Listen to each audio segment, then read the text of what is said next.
Episode 386। Shivam के actions ने भीड़ में प्रशंसा की लहरें पैदा कर दीं। यहां तक कि डिवाइन एल्केमिस्ट पेविलियन के पेविलियन मास्टर भी थोड़ा प्रभावित हो गए। ये लड़का तो बस पागल है, चंदेल ने दांत पीसते हुए कहा। उसने दरवाजा खोला और बाहर निकल गया। कहाँ जा रहे हो? पास में खड़े शख्स ने पूछा। चंदेल ने ठंडे स्वर में कहा, हमें उसे कामयाब नहीं होने देना।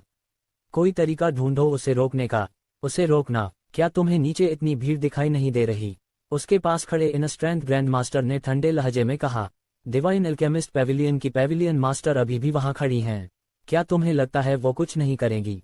चंदेल ने दांत पीसते हुए कहा। अब हमें इसकी परवाह नहीं करनी, हालात के मुताबिक काम करेंगे। ये कहकर चंदेल ने मुड़कर होटल से बाहर निकल गए। वो सावधानी से स्वर्ग की सीढ़ियों की दिशा में बढ़े। इस वक्त शिवम बड़ी मुश्किल से 17वें स्तर तक पहुंच चुके थे। जैसे ही उन्होंने 17वें स्तर को छुआ, उनका पूरा शरीर अचानक आग की लपटों में घिर गया। ये आग अंदर से बाहर तक फैली, उनके आंतरिक अंगों तक को प्रभावित कर रही थी। यहां तक कि उनके शरीर से बहने वाला खून भी इस पल में आग का सागर बन गया। शिवम! नीचे से सभी ने चौंक कर चिल्लाया। शिवम का पूरा शरीर आग में लिपटा हुआ था। ये लपटें उनके शरीर और आत्मिक चेतना को निगलने वाली थीं। शरीर और आत्मा नष्ट, डिवाइन एल्केमिस्ट पेविलियन की पेविलियन मास्टर ने धीमी आवाज में कहा। उनके चेहरे पर बेचैनी की झलक दिखी। किसी ने भी स्वर्ग की सीढ़ियों पर जबरदस्ती चढ़ाई नहीं की थी, इसलिए कोई नहीं जानता था कि क्या होगा। अगर जबरदस्ती चढ़ने का नतीजा शरीर और आत्मा का विनाश था, तो सब कुछ खत्म हो जाता। लपटों के बीच शिवम ने अभी भी हार नहीं मानी।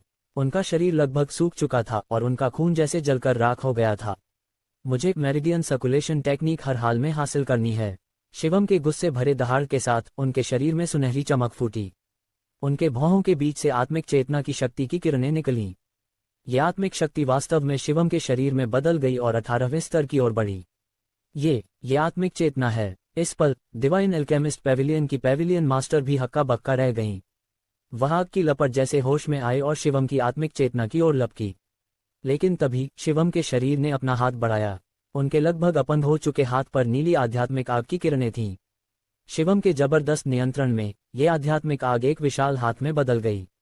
विशाल हाथ आगे बढ़ा और उसने स्वर्गीय आग को पकड़ लिया। आध्यात्मिक आग और स्वर्गीय आग का टकराव इस पल शुरू हुआ। शिवम की आंखें जैसे फटने को थीं, वो गुस्से में चिल्लाए। और इस पल शिवम की आत्मिक चेतना वास्तव में आध्यात्मिक आग में समा गई। इसके बाद नीली आध्यात्मिक आग का गोला शिवम की शक्ल में बदल गया। ये कैसी तकनीक है? इस दृश्य ने सभी को हैरान कर दिया। यहां तक कि अनुभवी और ज्ञानी डिवाइन एल्केमिस्ट पेविलियन की पेविलियन मास्टर की आंखों में भी भ्रम की झलक दिखी। आध्यात्मिक आग और आत्मिक चेतना का संयोजन, ये तो अनसुना था। ये लड़का ये कैसे कर पाया? आध्यात्मिक आग के शरीर वाला शिवम स्वर्गीय आग से हिंसक रूप से टकराया। ये आध्यात्मिक आग जैसे शिवम की अटल इच्छाशक्ति को समेटे हुए थी। उन्होंने अपनी मुट्ठी बांधी और ऊपर उठे, फिर उनकी नीली मुट्ठी ने स्वर्गीय आग की ओर जोरदार प्रहार किया। स्वर्गीय आग निराकार और असीम थी। शिवम की मुट्ठी स्वर्गीय आग को छू भी नहीं पाए। स्वर्गीय आग बिखर गई और फिर से आए, अनंत रूप से। अगर ये ऐसे ही चलता रहा तो शिवम बिल्कुल टिक नहीं पाते। जो कोई मुझे रोकेगा, मैं उसे मार डालूंगा, शिवम ने पागलपन से चिल्लाया। आध्यात्मिक आग इस पल में और भड़क उठी। एक नज़र में ऐसा लग रहा था जैसे स्वर्ग की सीढ़ियों पर एक नीला दैत्य खड़ा हो। मुझे रोकने की सोचना भी मत। शिवम की आवाज उन्मादी थी, जिससे लोगों की रीढ़ में सिहरन दौड़ गई। और अगले ही पल शिवम के एक्शंस ने सभी को और ज्यादा हैरान कर दिया। उन्होंने देखा कि आध्यात्मिक आग में बदले शिवम ने अपना मुंह खोला और स्वर्गीय आग को जबरदस्ती निगल लिया। क्या ये पागल हो गया है? 5वें एल्डर ने हैरानी से चिल्लाया। एल्डर शिवम ने वाकई स्वर्गीय आग को निगल लिया। पेविलियन मास्टर, वो किसका जवाब दे रहा है? कोई नहीं जानता था कि इस एक्शन का क्या नतीजा होगा, यहां तक कि डिवाइन एल्केमिस्ट पेविलियन की पेविलियन मास्टर भी नहीं। नीली लपटों ने लाल स्वर्गीय आग को लपेट लिया। स्वर्गीय आग आध्यात्मिक आग में उग्र होकर तांडव कर रही थी। फिर उसने पूरी आध्यात्मिक आग को एक छोटी सी लपट से लाल रंग में रंग दिया। अरे नहीं! ये देखकर सभी ने सांस खींच ली। क्या शिवम नाकामयाब हो गया? आखिरकार इस पल आध्यात्मिक आग ने जवाबी हमला किया। दोनों लपटें लगातार उलझ रही थीं और एक दूसरे में समा रही थीं। ये प्रक्रिया बहुत लंबी थी, जैसे कोई टकराव हो। सब लोग बेचैन थे और अपनी मुट्ठियां कसकर भींचे हुए थे। ये दृश्य अभूतपूर्व था। जब सब लोग घबरा रहे थे, पेविलियन मास्टर की आंखों में चमक आई। क्या मेरे सोच जैसा ही है? इस पल पेविलियन मास्टर अब उदासीन नहीं थीं। इसके बजाय वो एक जवान लड़की की तरह अपना मुंह ढक रही थीं। पेविलियन मास्टर, क्या हुआ? 5वें एल्डर ने जल्दी से पूछा। पेविलियन मास्टर ने स्वर्ग की सीढ़ियों पर लपटों की ओर इशारा किया और कहा, देखो, ये दोनों लपटें जैसे एक दूसरे में मिल रही हैं। जैसा पेविलियन मास्टर ने कहा वैसा ही था, नीला और लाल मिलकर बैंगनी आध्यात्मिक आग। 5वें एल्डर ने सबसे पहले इसे समझा। हाँ बिल्कुल, पेविलियन मास्टर ने हल्के से सिर हिलाया। उनके बोलने के साथ ही दोनों लपटों के बीच में हल्का बैंगनी रंग धीरे धीरे उभरने लगा। जैसे ही बैंगनी रंग दिखा वो बहुत तेजी से फैल गया। कुछ ही मिनटों में स्वर्गीय आग और आध्यात्मिक आग गायब हो गईं और उनकी जगह एक बैंगनी लपट ने ले ली। वह लपट अभी भी शिवम की शक्ल जैसी थी। नीचे से देखने पर यह बेहद दबंग लग रही थी। फ्यू, तेज हवा का एक झोंका आया और लपट शिवम के शरीर की ओर लपकी। आखिरकार सब कुछ शांत हो गया। शिवम स्वर्ग की सीढ़ियों पर गिर पड़े। सब लोग इस दृश्य को बेचैनी से देख रहे थे। उनकी नजरें शिवम पर टिकी थीं और वो बहुत चिंतित थे। आधे मिनट बाद स्वर्ग की सीढ़ियों पर पड़े शिवम धीरे धीरे खड़े हुए। उन्होंने अपनी हथेली खोली और उसमें एक बैंगनी आध्यात्मिक आग नाच रही थी। हाँ, उसने कर दिखाया। नीचे से तुरंत उत्साह भरी चीखें गूंजीं।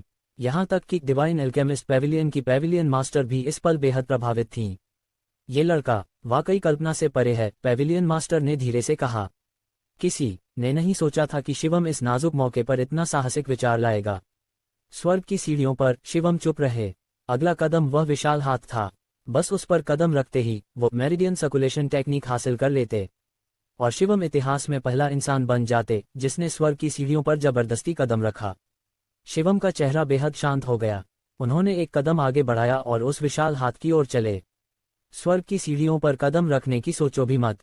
इस पल अंधेरे से एक तेज चीख आई। इसके बाद एक विशाल हाथ शिवम की ओर जोर से लपका।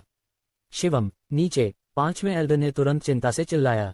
वह विशाल हथेली पहले ही उनके पास पहुंच रही थी। अब रोकना चाहते तो भी बहुत देर हो चुकी थी। सब लोग असहाय होकर देख रहे थे कि वह विशाल हाथ शिवम की ओर बढ़ रहा था। हा, स्वर्ग की सीढ़ियों पर कदम रखने की सोचो भी मत। चंदेल पागलपन से चिल्लाया। स्वर्ग की सीढ़ियों पर कदम रखने वाला शिवम उस विशाल हाथ को ठंडे नजरों से देख रहा था। उनका चेहरा बर्फ सा ठंडा था, जैसे शैतान का धम। जैसे ही विशाल हाथ शिवम को मारने वाला था, शिवम ने अपनी मुट्ठी उठाई और उसका सामना किया।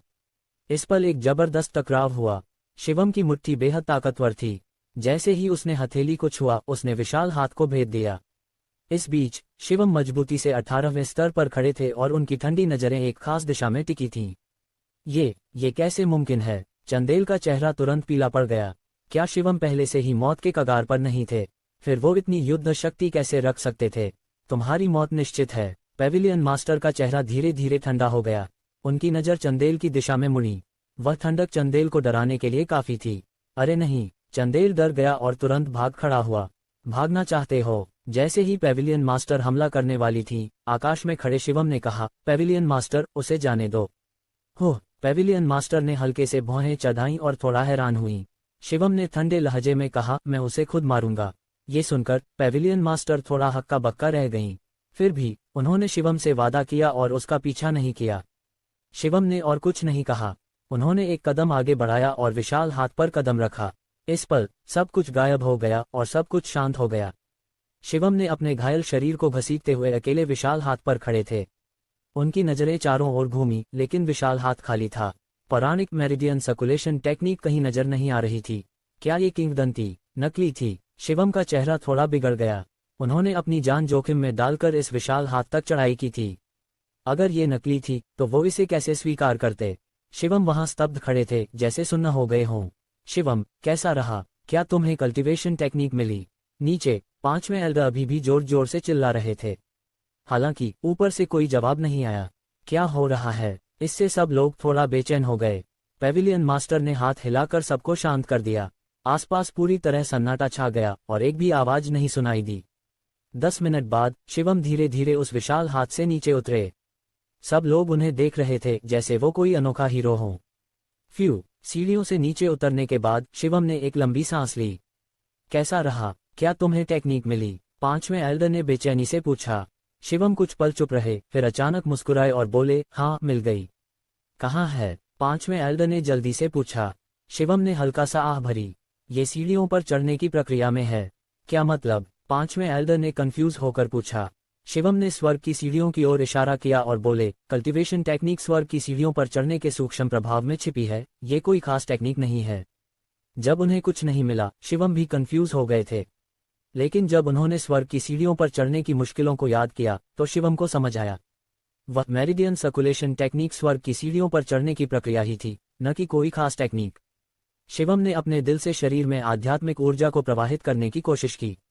जैसा उन्होंने सोचा, इस बार आध्यात्मिक ऊर्जा उनके पूरे शरीर में नदी की तरह बह रही थी।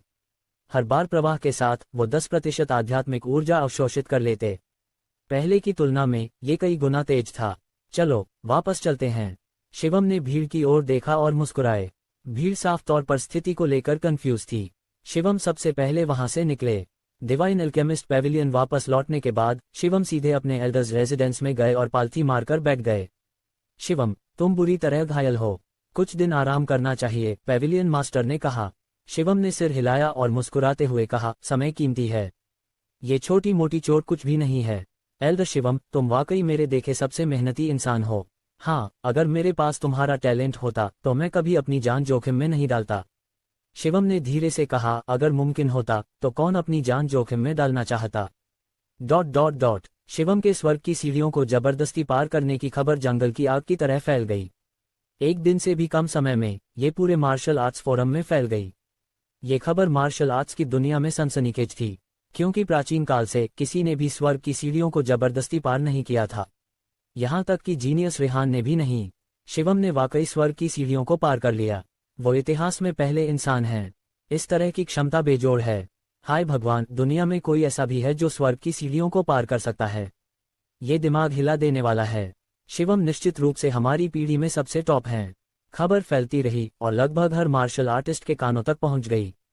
दिल्ली, भट्ट फैमिली। नील ने अपने फोन पर मैसेज देखा, उसका चेहरा बेहद खराब हो गया। ये कैसे मुमकिन है, ये कैसे मुमकिन है, नील ने पागलपन से चिल्लाया। शिवम का टैलेंट साफ तौर पर उससे ऊपर था। सिर्फ नील ही नहीं, मनोज और आशुतोष को भी इस खबर का पता चला। ये पहली बार था जब उन्हें खतरे का एहसास हुआ। एक ऐसा इंसान जो स्वर्ग की सीढ़ियों को जबरदस्ती पार कर सकता है, उसका भविष्य असीमित था। वो शायद अरिस्टोक्रेटिक फैमिलीज के लिए भी खतरा बन सकता था। हमें शिवम से जल्द छुटकारा पाना होगा। आशुतोष का चेहरा बर्फ सा ठंडा था। मनोज ने आंखें सिकुड़ी और कहा, ये लड़का ज्यादा से ज्यादा 3 साल में हमारे लिए खतरा बन सकता है।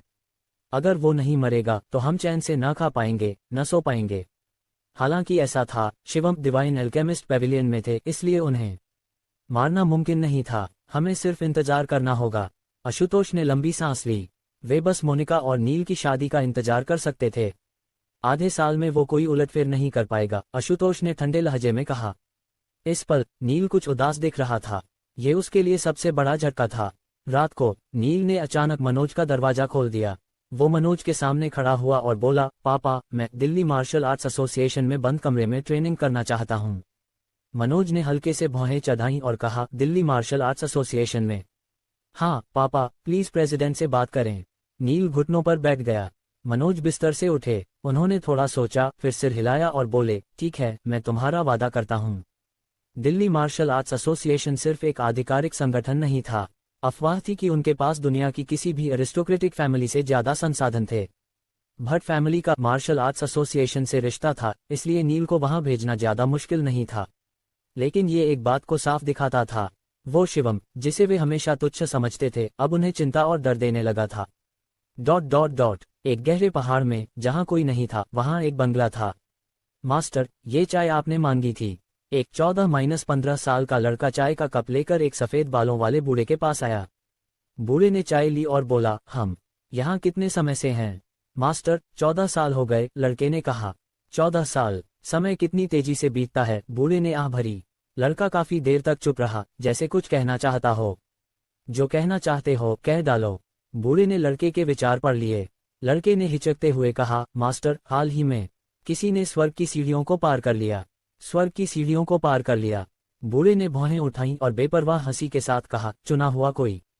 नहीं, वो आपके जैसा था। उसने जबरदस्ती स्वर्ग की सीढ़ियों पर चढ़ाई की, लेकिन वो कामयाब हो गया। लड़के की आवाज धीमी होती गई, जैसे उसे डर था कि वो बूढ़े की भावनाओं को ठेस पहुंचाएगा।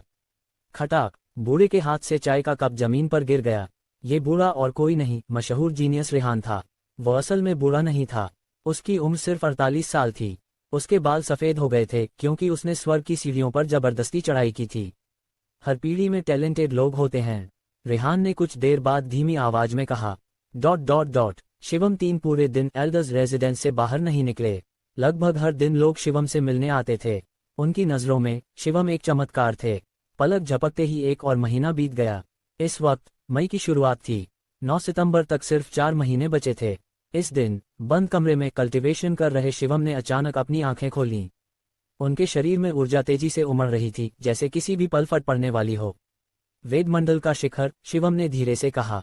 वेदमंडल से योग मंडल में कदम रखना सबसे मुश्किल कदम था, और अब शिवम साफ महसूस कर सकते थे कि वो पहले ही बॉटलनेक स्टेज तक पहुंच चुके थे। सिर्फ बंद कमरे में कल्टीवेशन करने से शायद वो आगे नहीं बढ़ पाते। वेदमंडल का शिखर in strength past master realm के शिखर के बराबर होना चाहिए, शिवम ने सोचा। लेकिन शिवम के लिए इन स्ट्रेंथ पास्ट मास्टर रियल्म का शिखर ज्यादातर इन स्ट्रेंथ ग्रैंड मास्टर से निपटने के लिए काफी था। यहां तक कि इन स्ट्रेंथ ग्रैंड मास्टर रियल्म के शिखर से भी अभी 4 महीने बचे हैं। पता नहीं क्या मेरे पास in strength grand master realm में कदम रखने का मौका है, शिवम ने धीरे से कहा। डिवाइन बॉडी होने के नाते शिवम को उसी रियल्म में किसी से डर नहीं था, चाहे वो किसी अरिस्टोक्रेटिक फैमिली का बेटा हो या उस युग का जीनियस। मिस्टर शिवम, तुम कल्टीवेशन से बाहर आ गए। शिवम को देखते ही जुनैद उत्साह से दौड़ा आया। शिवम ने सिर हिलाया और बोला, अब समय है कि मैं डिवाइन एल्केमिस्ट पेविलियन छोड़ दूं। डिवाइन एल्केमिस्ट पेविलियन छोड़ना? जुनैद थोड़ा हैरान रह गया। उसने जल्दी से कहा, अगर तुम अब डिवाइन एल्केमिस्ट पेविलियन छोड़ोगे तो क्या ये बहुत खतरनाक नहीं होगा? बहुत से लोग तुम्हें मारना चाहते हैं। शिवम ने आह भरी और कहा, डिवाइन एल्केमिस्ट पेविलियन ने मुझे बहुत अच्छे से संरक्षित किया है। अगर ये ऐसे ही चलता रहा तो शायद मैं एक निकम्मा बन जाऊं। कल्टीवेशन सिर्फ बंद कमरे में बैठकर नहीं हो सकता। सांसारिक दुनिया में जन्म लेने के लिए सांसारिक दुनिया में घुलना मिलना जरूरी है। इसके अलावा शिवम के पास करने को और भी जरूरी काम थे। जब जुनैद शिवम को मना नहीं पाया, उसने पूछा, मिस्टर शिवम, तुम कब जाने वाले हो? शिवम ने थोड़ा सोचा और बोला, 3 दिन में। तो मैं तुम्हारे साथ चलूंगा, जुनैद ने जल्दी से कहा। शिवम ने जुनैद को देखा और महसूस किया कि जुनैद पहले ही in strength past master realm में कदम रख चुका था। हालांकि वो in strength past master realm के शुरुआती चरण में था, उसकी कल्टीवेशन विधि शिवम जैसी ही थी। दोनों आध्यात्मिक ऊर्जा का इस्तेमाल करते थे, इसलिए वो शायद एक आम इन स्ट्रेंथ पास्ट मास्टर से ज्यादा मजबूत हो सकता था। ठीक है, शिवम ने सिर हिलाकर सहमति जताई। शिवम के दिमाग में एक प्लान था। जुनैद शायद उनकी मदद कर सकता था। पलक झपकते ही शिवम डिवाइन एल्केमिस्ट पेविलियन में 3 महीने रह चुके थे। इन 3 महीनों में सब कुछ जैसे बदल गया था। शिवम वेद मंडल के शुरुआती चरण से पलक झपकते ही शिखर चरण तक पहुंच गए थे। उनकी गति कल्पना से परे थी। उनका शरीर एक अविनाशी अवस्था तक पहुंच चुका था। भले ही वो सेंटली बॉडी टेक्निक का इस्तेमाल न करें, शिवम का शरीर एक गोली को झेलने के लिए काफी था। शाम को शिवम पेविलियन मास्टर के बिल्डिंग में पहुंचे। पेविलियन मास्टर ने खुद शिवम के लिए एक कप चाय बनाई। इन स्ट्रेंथ पास्ट मास्टर रियल्म का शिखर? बुरा नहीं, पेविलियन मास्टर ने कहा। शिवम ने हल्की सी आह भरी। हाँ, अब अगर मेरा सामना किसी peak in strength grand master से होता है तो भले ही मैं उसे मार न सकूं, मेरे पास खुद को बचाने की ताकत तो होगी। इसके जवाब में पेविलियन मास्टर ने ज्यादा कुछ नहीं कहा।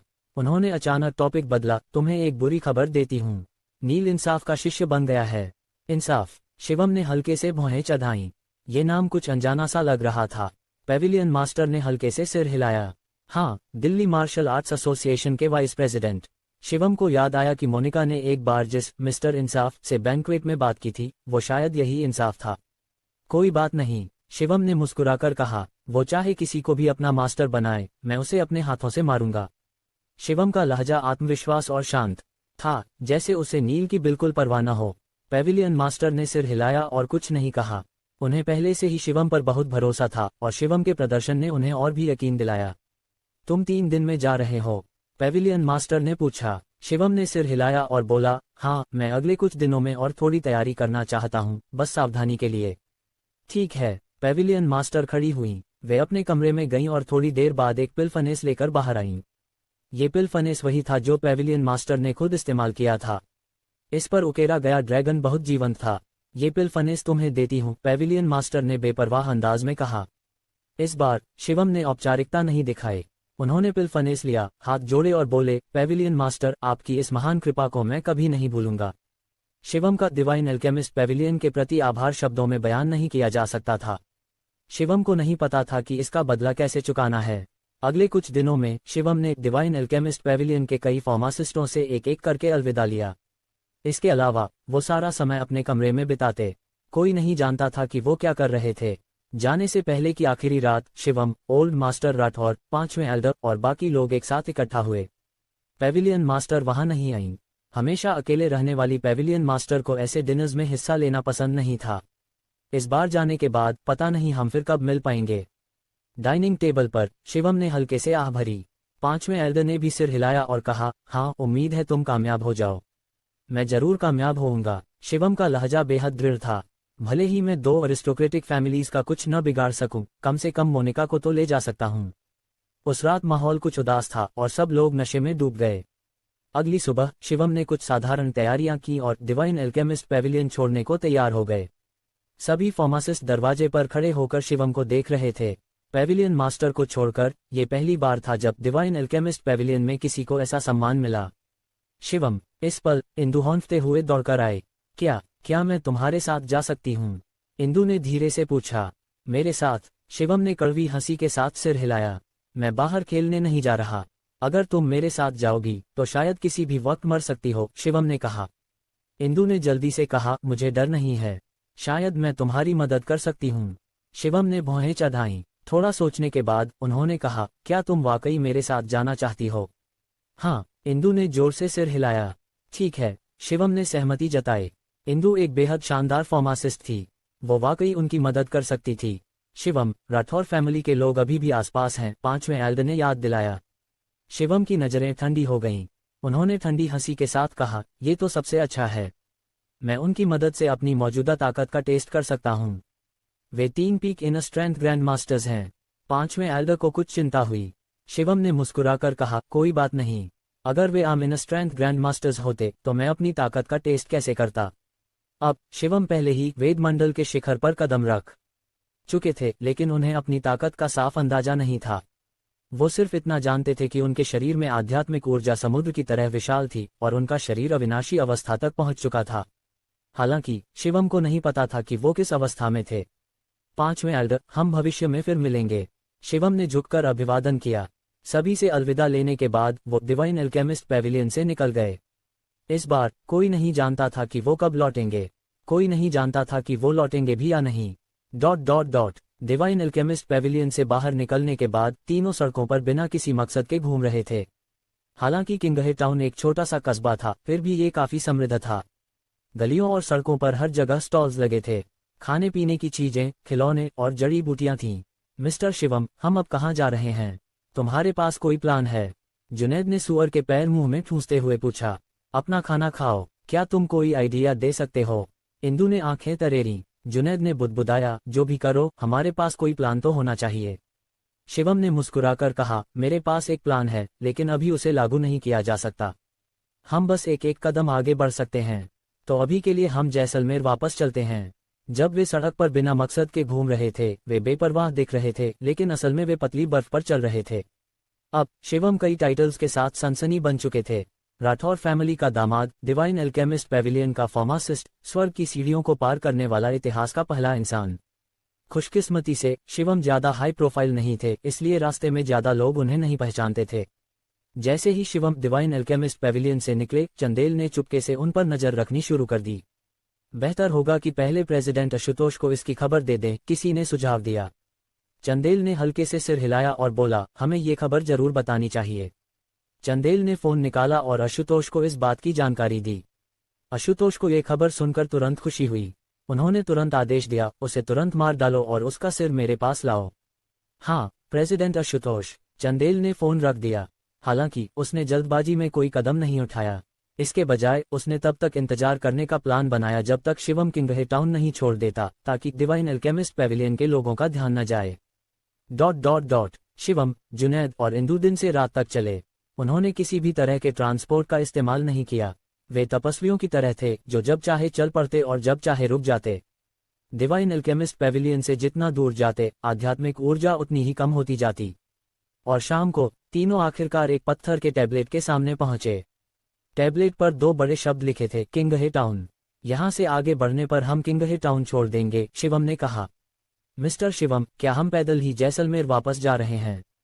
जुनैद ने बुदबुदाया। शिवम ने सिर हिलाया और बेपरवाह अंदाज में कहा, जब तक हमारा काम पूरा नहीं होता, हम जैसलमेर नहीं जा सकते। क्या मतलब? इंदु भी थोड़ा कंफ्यूज थी। शिवम ने कुछ नहीं कहा। उन्होंने पैर उठाया और टैबलेट पार किया। फिर वे अपने हाथ पीछे बांधे एक बड़े घास के मैदान पर खड़े हो गए और चुपचाप किसी चीज का इंतजार करने लगे। ये जगह डिवाइन एल्केमिस्ट पेविलियन से 100 किलोमीटर से ज्यादा दूर है। गाड़ी से भी कुछ घंटे लगेंगे, शिवम ने बेपरवाह अंदाज में कहा। क्या तुम लोग बाहर आने वाले नहीं हो? जुनैद और इंदु हैरान रह गए। उन्हें बिल्कुल नहीं पता था कि शिवम किसके बारे में बात कर रहे थे। जब तुम्हें पता है कि हम यहाँ हैं, फिर भी तुमने डिवाइन एल्केमिस्ट पेविलियन छोड़ने की हिम्मत कैसे की? इस पल चंदेल और बाकी लोग अंधेरे से बाहर निकले। 3 peak in strength grand masters ने शिवम को ठंडी नजरों से देखा। शिवम, इंदु को थोड़ा डर लगा। डरो मत, मैं तुम्हारी रक्षा करूंगा। जुनैद ने स्वेच्छा से इंदु को अपने पीछे छिपाया। शिवम ने चंदेल को देखा और बेपरवाह हंसी के साथ कहा, तुम वाकई हार नहीं मानते। राठौर फैमिली ने तुम्हें क्या फायदा दिया? तुम्हें ये जानने की जरूरत नहीं। चंदेल ने ठंडे लहजे में डांटा। शिवम, तुम्हारी वजह से हम तीनों वापस नहीं जा सकते। हम हर दिन डिवाइन एल्केमिस्ट पेविलियन के आसपास पहरा देते हैं। इस हिसाब का बदला हम तुमसे लेंगे। चंदेल ने दांत पीसते हुए कहा। शिवम ने उसकी ओर देखा और ठंडी हंसी के साथ कहा, अगर मैं तुम्हारी जगह होता तो अब तक घर लौट चुका होता। चिंता मत करो, तुम्हें मारने के बाद हम खुद ब खुद वापस चले जाएंगे, चंदेल ने खतरनाक लहजे में कहा। उसके शरीर की ऊर्जा और तेज हो गई। किंगहे टाउन में बिताए समय में चंदेल की ताकत थोड़ी और बढ़ गई थी। उसकी मौजूदा हालत उसकी सबसे बेहतरीन हालत थी। क्या तुम्हें नहीं लगता कि तुम्हें ये सोचना चाहिए कि मैंने खुलेआम डिवाइन एल्केमिस्ट पेविलियन क्यों छोड़ा? शिवम ने बेपरवाह अंदाज में पूछा। चंदेल ने जोर से हंसा और बोला, बेशक, क्योंकि तुम बेवकूफ हो। शिवम, भले ही तुम टैलेंटेड हो, मुझे नहीं लगता कि 3 महीनों में तुम इतना बदल सकते हो। क्या वाकई? शिवम ने भौहें उठाईं, फिर ठंडी हंसी के साथ बोले, तो आकर आजमा लो, मर। चंदेल ने और कुछ नहीं कहा। उसने शिवम को घूरा और दोनों हाथों से उसकी ओर झपटा। 2 तेज हवाएं हवा को चीरते हुए तेज ब्लेड की तरह शिवम की छाती की ओर बढ़ीं। हालांकि शिवम बिना हिले डुले वहां खड़े रहे और उन 2 तेज पंजों को अपनी ओर आने दिया। खटाक खटाक, इन स्ट्रेंथ से बनी 2 धाराएं शिवम की छाती पर जोर से टकराईं। हालांकि हैरान करने वाली बात यह थी कि जैसे ही वे शिवम की छाती को छुईं, दोनों धाराएं टूटकर बिखर गईं। दूसरी ओर शिवम के कपड़े फट गए, लेकिन उनके शरीर पर सिर्फ 2 सफेद निशान रह गए। बुरा नहीं, शिवम ने अपनी छाती छूकर बेपरवाह अंदाज में कहा। चंदेल का चेहरा अचानक बदल गया और वो चिल्लाया, ये कैसे मुमकिन है? तुम्हारा शरीर कैसा है? बहुत सख्त है ना? शिवम ने भौहें उठाकर पूछा। चंदेल का चेहरा भी धीरे धीरे गंभीर हो गया। उसके पास खड़े 2 इनस्ट्रेंथ ग्रैंड मास्टर्स अब सिर्फ तमाशा नहीं देख रहे थे और उनके शरीरों से भी तेज ऊर्जा फूटी। शिवम, तुम वाकई एक हैरान करने वाले इंसान हो, चंदेल ने आंखें सिकोड़कर कहा। समय के साथ शायद मैं तुम्हारा मुकाबला न कर पाऊं, लेकिन तुम अभी भी बहुत कच्चे हो। चंदेल के जोरदार चीख के साथ उसके शरीर के चारों ओर हवा की लहरें धीरे धीरे जमा होने लगीं। चंदेल की मुट्ठियां कांपीं और लहरों जैसी शक्ति की धाराएं फिर से जमा हुईं। ये तकनीक वही थी जो चंदेल ने पहले इस्तेमाल की थी। इसी जादू ने शिवम को लगभग मार डाला था। शिवम, देखता हूं इस बार तुम पहले स्तर को झेल पाते हो या नहीं, चंदेल ने पागलपन से चिल्लाया। उसके बोलने के साथ ही शक्ति की लहरें शिवम की ओर लपकीं। शिवम ने ठंडी हंसी हंसी। बस इतना ही, किसी ने तुम्हें नहीं बताया कि एक ही चाल पहली बार के बाद बेकार हो जाती है। शिवम के गुस्से भरे दहाड़ के साथ उनकी सुनहरी मुट्ठी उस शक्ति की ओर टकराए। दोनों शक्तियों का टकराव इतना जबरदस्त था कि उसने एक विशाल धमाका पैदा किया। जुनैद और इंदु उस धमाके से दर्जनों मीटर दूर उछल गए। धम! शिवम ने अपनी शारीरिक ताकत से उस शक्ति को जबरदस्ती तोड़ दिया। लहरों वाली शक्ति टुकड़ों में बिखर गई और चारों दिशाओं में फैल गई। चंदेल का चेहरा पीला पड़ गया। उसके मुंह के कोने फड़के और गुस्सा उस पर हावी हो गया।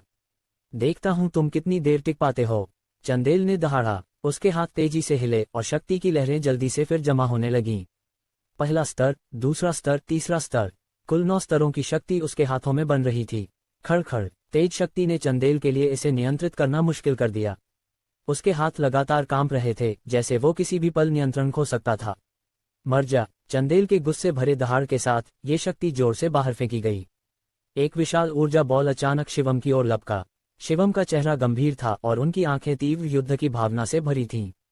बढ़िया मौका! शिवम के पैरों ने अचानक जमीन को हिलाया और ऊपर से चमकदार सुनहरी रोशनी की किरणें उनकी मुट्ठी के चारों ओर लपटने लगीं। इस पर एक जबरदस्त शक्ति फूटी। मुझे नहीं लगता कि तुम्हारी मुट्ठी इतनी ताकतवर हो सकती है, चंदेल ने पागलपन से चिल्लाया। वो शिवम को उस ऊर्जा से टूटते हुए देखने के लिए घूर रहा था।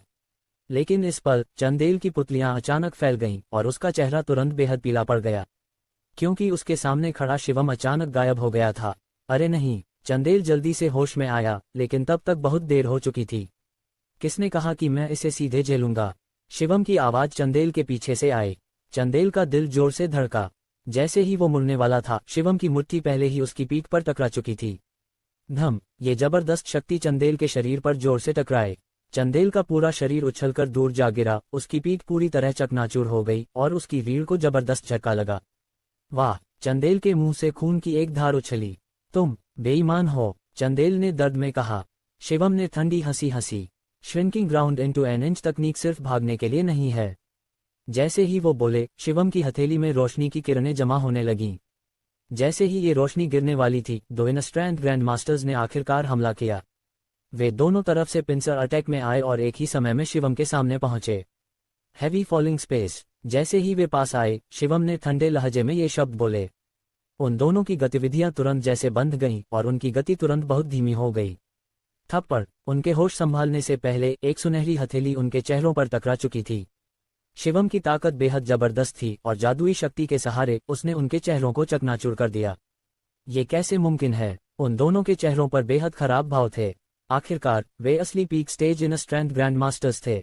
अभी वे एक इनर स्ट्रेंथ पास्ट मास्टर के सामने पूरी तरह बेकार थे। एक साथ हमला करो और उसे मार डालो, चंदेल ने जमीन से चिल्लाया। दोनों ने लापरवाही नहीं बरती और तुरंत अपनी जादुई तकनीकों को छोड़ा।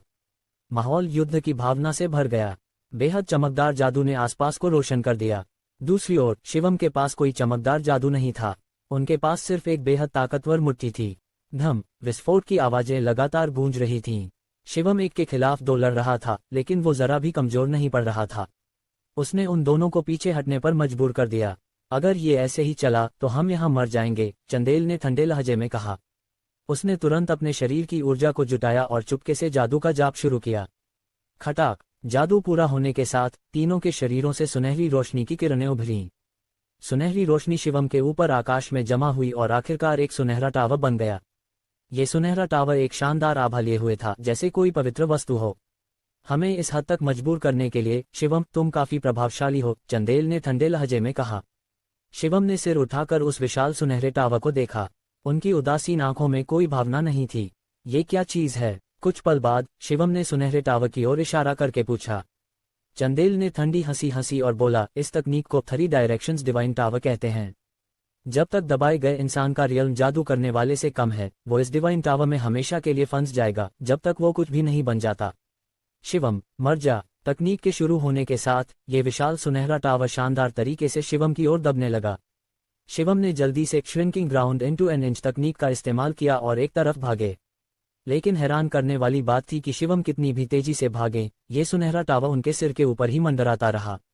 बेकार है, तुम बच नहीं सकते, चंदेल ने पागलपन से चिल्लाया। धम! आखिरकार ये सुनहरा टावर ऊपर से नीचे आया और शिवम पर जोर से दब गया। पूरी जमीन तुरंत हिल गई और धूल का गुबार उठा। आसपास धीरे धीरे शांति छा गई। मिस्टर शिवम, जुनैद ने चिंता से चिल्लाया। दुर्भाग्य से सुनहरा टावर पूरी तरह शांत था। 2 इनर स्ट्रेंथ ग्रैंड मास्टर्स जल्दी से चंदेल के पास पहुंचे और उसे उठाया। तुम लोग वापस जाकर अपनी ड्यूटी की रिपोर्ट कर सकते हो, चंदेल ने अपने मुंह के कोने से खून पोंछते हुए दर्द में कहा।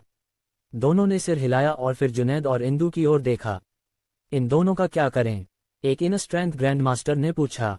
चंदेल ने उनकी ओर देखा और ठंडे लहजे में कहा, ये बस चींटियां हैं, मैं इन्हें मार दूंगा। ठीक है, एक इनर स्ट्रेंथ ग्रैंड मास्टर ने सिर हिलाया और फिर दोनों की ओर बढ़ा। जुनैद और इंदू ज्यादा ताकतवर नहीं थे। उनके पास 2 इनर स्ट्रेंथ ग्रैंड मास्टर्स के खिलाफ कोई ताकत नहीं थी। हालांकि इस पल जुनैद ने बहादुरी से इंदू को अपने पीछे छिपाया और धीरे से कहा, मैं तुम्हारी रक्षा करूंगा। हालांकि दोनों को पता था कि ये जैसे अंडे को चट्टान से टकराने जैसा था, फिर भी इंदू की आंखों में कृतज्ञता की झलक दिखी। इंदू ने दांत पीसे। उसने अचानक अपनी हथेली खोली और एक लाल आध्यात्मिक आग तुरंत इनर स्ट्रेंथ ग्रैंड मास्टर की ओर उड़ गई। धम! हालांकि आध्यात्मिक आग सब कुछ निगल सकती थी, इंदू की ताकत बहुत कमजोर थी। इनर स्ट्रेंथ ग्रैंड मास्टर ने सिर्फ अपना हाथ उठाया और आध्यात्मिक आग को राख में बदल दिया। हम अपनी औकात से ज्यादा बड़बोलेपन, इनर स्ट्रेंथ ग्रैंड मास्टर ने ठंडे लहजे में कहा। उसने अपनी हथेली उठाई और एक ताकतवर ऊर्जा जमा हुई। डोंग! जैसे ही इनर स्ट्रेंथ ग्रैंड मास्टर हमला करने वाला था, सुनहरे टावर से अचानक एक मंद ध्वनि आई। डोंग। उसके होश संभालने से पहले सुनहरे टावर से एक और मंद ध्वनि आई। डोंग डोंग डोंग। सुनहरे टावर से एक के बाद एक मंद ध्वनियां आ रही थीं। पूरा सुनहरा टावर लगातार हिल रहा था। चंदेल का चेहरा थोड़ा खराब हो गया। उसने सुनहरे टावर को घूरा और कांपती आवाज में कहा, ये कैसे मुमकिन है? इस सुनहरे टावर से कोई नहीं बच सकता। क्रैक। उसके बोलने के साथ ही सुनहरे टावर पर एक के बाद एक दरारें उभरने लगीं। खड़खड़। आखिरकार सुनहरा टावर इसे और नहीं झेल सका। घनी दरारें पूरे सुनहरे टावर को ढक गईं। अगले ही पल वो फट गया। सुनहरी रोशनी की किरणें कांच के टुकड़ों की तरह चारों दिशाओं में बिखर गईं। तुम्हारा ये सुनहरा टावर कुछ कमजोर लगता है, शिवम ने ठंडे लहजे में कहा। शिवम की जबरदस्त ताकत के सामने सुनहरा टावर खंडहर में बदल गया। सारी ऊर्जा हवा की तरह बिखर गई। चंदेल का चेहरा बेहद खराब था। उसकी आंखें हैरानी से भरी थीं। ये कैसे मुमकिन है? चंदेल ने दांत पीसते हुए कहा। इस तकनीक की सेटिंग्स के मुताबिक जब तक शिवम का रियल उनके से कम था, उनके लिए जबरदस्ती बाहर निकलना बिल्कुल नामुमकिन था। ये भी उनका एक ट्रम्प कार्ड था। लेकिन अब शिवम ने कुछ मुक्कों से इस सुनहरे टावर को चकनाचूर कर दिया था। अगर यही तुम्हारा ट्रम्प कार्ड है तो मुझे डर है कि तुम आज बच नहीं पाओगे। शिवम ने हंसते हुए अपने सफेद दांत दिखाए। कितना घमंड! एक साधारण इनर स्ट्रेंथ पास्ट मास्टर इतनी बड़बोली बातें करने की हिम्मत कैसे करता है? एक peak inner strength grand master ने गुस्से में डांटा। शिवम ने उसे ठंडी नजरों से देखा और अगले ही पल वो अचानक उसके सामने प्रकट हो गया। Heavy falling space. इस तकनीक के तहत इस इनर स्ट्रेंथ ग्रैंड मास्टर के पास छिपने की कोई जगह नहीं थी। उसे शिवम से करीबी दूरी पर लड़ना पड़ा। हालांकि शिवम का शरीर बेहद सख्त था। एक साधारण peak inner strength grand master तो छोड़ो, शायद एक मार्शल मार्क्वेस का शरीर भी शिवम के शरीर से मुकाबला नहीं कर सकता था। धम। शिवम के तेज मुक्के के तहत ये इनर स्ट्रेंथ ग्रैंड मास्टर और नहीं टेक सका। उसकी छाती एक मुक्के से भेद दी गई और उसके आंतरिक अंग लगभग फट गए। उसके होश संभालने से पहले शिवम ने पहले ही अपना हाथ उठाया और उसके सिर पर थप्पड़ मारा। Heaven swallowing technique. जैसे ही तकनीक शुरू हुई, शिवम के शरीर में मेरिडियन सर्कुलेशन टेक्निक भी प्रवाहित होने लगी। सारी इनर स्ट्रेंथ को शिवम ने जबरदस्ती निगल लिया और एक शानदार इनर स्ट्रेंथ ग्रैंड मास्टर ऐसे ही मर गया। उसके लगभग सूख चुके शरीर को देखकर चंदेल और बाकी लोग तुरंत डर से पीले पड़ गए। अरे नहीं, भागो! चंदेल ने चिल्लाया। दोनों ने बिना सोचे समझे भागना शुरू कर दिया। लड़ाई के बाद वे थक चुके थे। इस पल शिवम की ताकत असीम थी, जबकि चंदेल और बाकी लोग पहले ही डर से अपनी हिम्मत हार चुके थे। ऐसी स्थिति में उन्होंने सारी लड़ने की भावना खो दी थी और उनकी ताकत बहुत कम हो गई थी। क्या तुम्हें लगता है तुम बच सकते हो? शिवम ने आंखें सिकुड़ी और जमीन पर कदम रखकर shrinking ground into an inch तकनीक का इस्तेमाल किया और तुरंत उनके पीछे पहुंच गए। चंदेल, मैं उसे रोकता हूं। तुम जल्दी जाकर मदद मांगो, चंदेल के साथी ने चिल्लाया। दुर्भाग्य से चंदेल ने पीछे मुड़कर भी नहीं देखा। वो पूरी तरह डर से कांप रहा था। इस इनर स्ट्रेंथ ग्रैंड मास्टर ने दांत पीसे। उसके पैरों ने अचानक जमीन को हिलाया और शिवम के सामने का स्थान अचानक विकृत होने लगा। इसके बाद शिवम का शरीर जैसे किसी और स्थान में पहुंच गया। हो! शिवम की भौहें सिकुड़ी और वो ठंडी हंसी हंसे। उन्होंने ये जादू पहले देखा था। ये वही स्थानिक जादू था जो नमनीप ने पहले इस्तेमाल किया था। क्या तुम्हें लगता है कि ये जादू अब भी मुझे रोक सकता है? शिवम ने ठंडी हंसी हंसी। ये जादू कठोरता को नरमी से हरा सकता है। तुम्हारा मुक्का चाहे कितना सख्त और तेज हो, ये नरमी इसे भंग कर देगी। शिवम, तुम! धम। उसके बोलने से पहले शिवम की सुनहरी मुट्ठी एक तरफ टकरा चुकी थी। इस विशाल शक्ति के तहत ये स्थान वास्तव में टूटने लगा। किसने कहा कि सिर्फ नरमी ही कठोरता को हरा सकती है? जब तक ताकत काफी बड़ी हो, कोई भी नरमी बेकार है। शिवम ने ठंडी हंसी हंसी। ये कैसे मुमकिन है? इनर स्ट्रेंथ ग्रैंड मास्टर की आंखें फैल गईं। शिवम के पास उसके साथ वक्त बर्बाद करने का समय नहीं था। वो तुरंत आगे बढ़े और हेवन स्वॉलोइंग टेक्निक का इस्तेमाल करने के लिए अपना हाथ उठाया। उसे मारने के बाद शिवम ने फिर से shrinking ground into an inch तकनीक का इस्तेमाल किया और चंदेल के भागने की दिशा में दौड़ पड़े। एक peak inner strength grand master होने के नाते चंदेल की गति स्वाभाविक रूप से बहुत तेज थी। हालांकि 5 मिनट से भी कम समय बीता था, चंदेल पहले ही कई किलोमीटर दूर भाग चुका था। इतनी तेज गति से भागने में उसकी बहुत सारी इनर स्ट्रेंथ खर्च हो गई थी। चूंकि चंदेल पहले से ही बुरी तरह घायल था, वो पूरी तरह थक चुका था। वो एक जंगल में गिर पड़ा। वो शायद पीछे नहीं आया होगा, चंदेल ने अपने मन में सोचा। उसने अपने माथे का पसीना पोंछा और दांत पीसते हुए कहा, शिवम में कुछ अजीब है। इसे आम समझ से नहीं समझा जा सकता। मुझे जल्द से जल्द प्रेसिडेंट आशुतोष को बताना होगा। तुम एक अच्छा पालतू कुत्ता हो।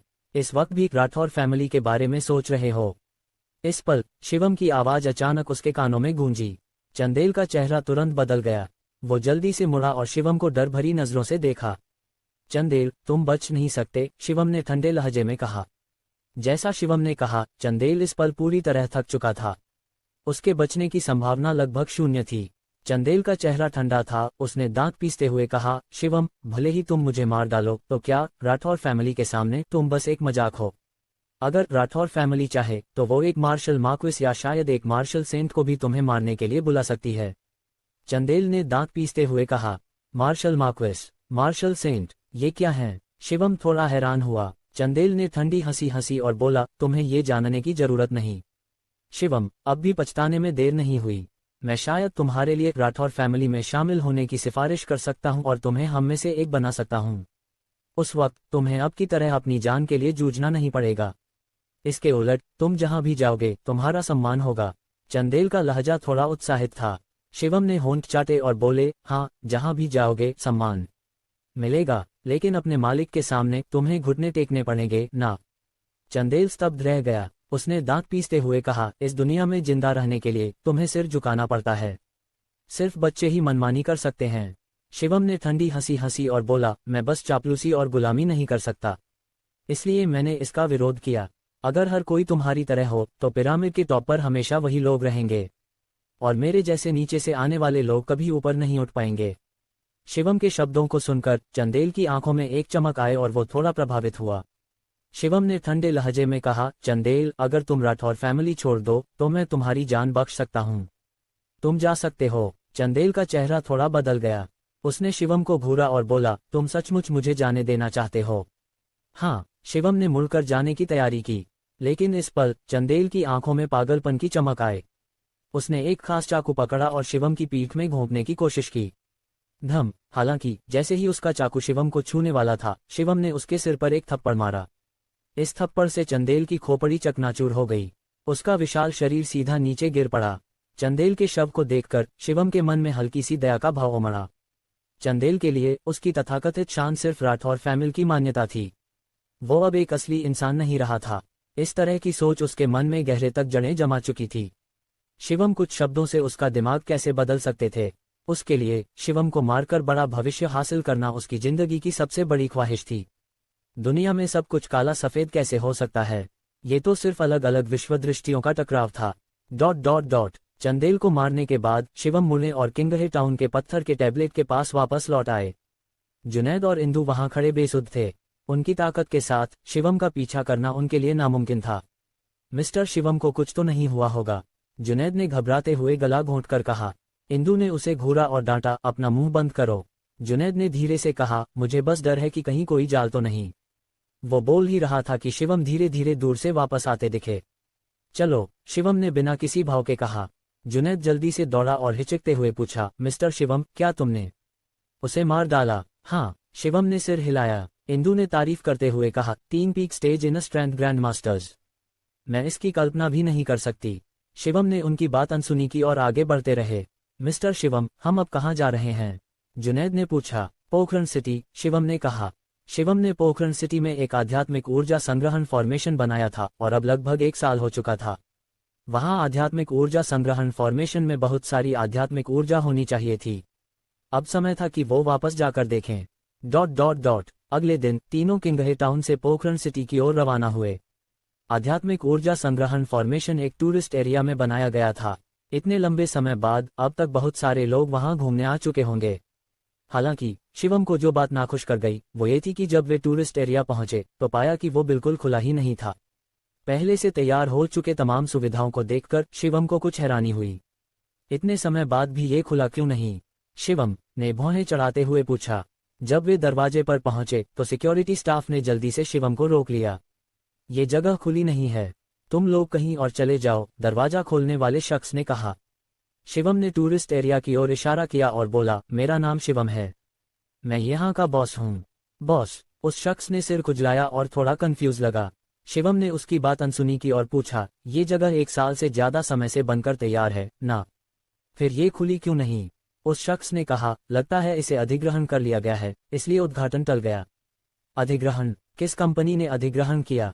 शिवम ने पूछा। उस शख्स ने शर्मिंदगी से मुस्कुराया और बोला, मुझसे ये मत पूछो, मैं तो बस एक गेटकीपर हूँ। शिवम ने और कुछ नहीं कहा। उन्होंने जुनैद और बाकियों को साथ लिया और दरवाजे की ओर बढ़े। उस शख्स ने जल्दी से शिवम को रोका और कहा, बेहतर होगा कि तुम अपना रजिस्ट्रेशन कर लो, कहीं कोई अनहोनी ना हो जाए। शिवम ने सिर हिलाया। वो उस शख्स के साथ सिक्योरिटी रूम में गए, अपना नाम रजिस्टर किया और फिर आध्यात्मिक ऊर्जा संग्रहण फॉर्मेशन की दिशा में बढ़े। जल्द ही तीनों आध्यात्मिक ऊर्जा संग्रहण फॉर्मेशन के पास पहुंच गए। ये जगह शिवम के कहने पर फिर से बनाई गई थी। चारों ओर ऊंची दीवारें बनाई गई थीं और अंदर आराम करने के लिए एक मध्यम आकार की विला थी। शिवम दरवाजे तक पहुंचे। उन्होंने दरवाजा खोलने की कोशिश की, लेकिन पाया कि दरवाजा ताला लगा हुआ था। किसी ने मेरे ही घर को ताला लगा दिया। शिवम तुरंत गुस्से में आ गए। उन्होंने तुरंत लोहे का ताला पकड़ा और उसे 2 टुकड़ों में तोड़ दिया। दरवाजा खुल गया, लेकिन शिवम को जो बात हैरान कर गई वो ये थी कि यहाँ आध्यात्मिक ऊर्जा का जरा सा भी एहसास नहीं था। लगभग 1 साल हो गया था, फिर भी उन्हें कोई आध्यात्मिक ऊर्जा महसूस नहीं हुई। ये कैसे मुमकिन था? कौन तुम्हें अंदर आने की इजाजत दी? इस पल एक अधेड़ उम्र का आदमी तेजी से शिवम की ओर बढ़ा। शिवम ने उस अधेड़ को ठंडी नजरों से देखा और बोला, मुझे ये सवाल तुमसे पूछना चाहिए। मेरी इजाजत के बिना तुम मेरे घर में कैसे आए? तुम्हारा घर? अधेड़ ने शिवम को ऊपर से नीचे तक देखा। ये जगह पहले ही अधिग्रहण की जा चुकी है। अब ये राजस्थान मार्शल आर्ट्स एसोसिएशन की है। तुम्हारा घर? अधेड़ ने ठंडी हंसी हंसी। राजस्थान मार्शल आर्ट्स एसोसिएशन का बेस? मेरी इजाजत के बिना मेरा घर अधिग्रहण किया? किसने तुम्हें ये हक दिया? शिवम का चेहरा और ठंडा हो गया। अधेड़ ने अधीरता से कहा, बकवास बंद करो और जल्दी से बाहर निकलो, वरना मुझे दोष मत देना कि मैंने बेअदबी की। ये कहते हुए उसने शिवम को धक्का देने के लिए हाथ बढ़ाया। शिवम ने तुरंत उसकी कलाई पकड़ी और उसे बाहर फेंक दिया। अधेड़ जमीन पर जोर से गिरा। उसके पूरे शरीर में दर्द की लहरें दौड़ने लगीं। तुमने मुझे मारने की हिम्मत की? क्या तुम जानते हो मैं कौन हूँ? अधेड़ ने गुस्से में चिल्लाया। शिवम ने उसे ठंडी नजरों से देखा और बोला, वापस जाओ और अपने एसोसिएशन के प्रेसिडेंट से कहो कि वो मुझसे माफी मांगने आए और मुआवजे की बात करे। अच्छा, ठीक है, तुम इंतजार करो। अधेड़ ने शिवम की ओर उंगली उठाई और मुड़कर भाग गया। हद है, राजस्थान मार्शल आर्ट्स एसोसिएशन तो वाकई दबंग है, जुनैद ने गुस्से में कहा। शिवम ने ठंडे चेहरे के साथ कहा, उन्होंने बिना इजाजत मेरे घर में घुसपैठ की और मेरे आध्यात्मिक ऊर्जा संग्रहण फॉर्मेशन को चुरा लिया। उन्हें मुझे एक वाजिब जवाब देना होगा। ये कहकर शिवम मुड़े और विला के अंदर चले गए। विशाल विला खाली नहीं थी। इसमें हर तरह के फर्नीचर और सुविधाएं लाई गई थीं। एक प्राइवेट मूवी थिएटर, जिम वगैरह। एक नज़र में ये एक रिजॉर्ट जैसा लग रहा था। ये छोटे मोटे चोर वाकई मजा लेना जानते हैं, जुनैद ने मसाज चेयर पर लेते हुए बुदबुदाया।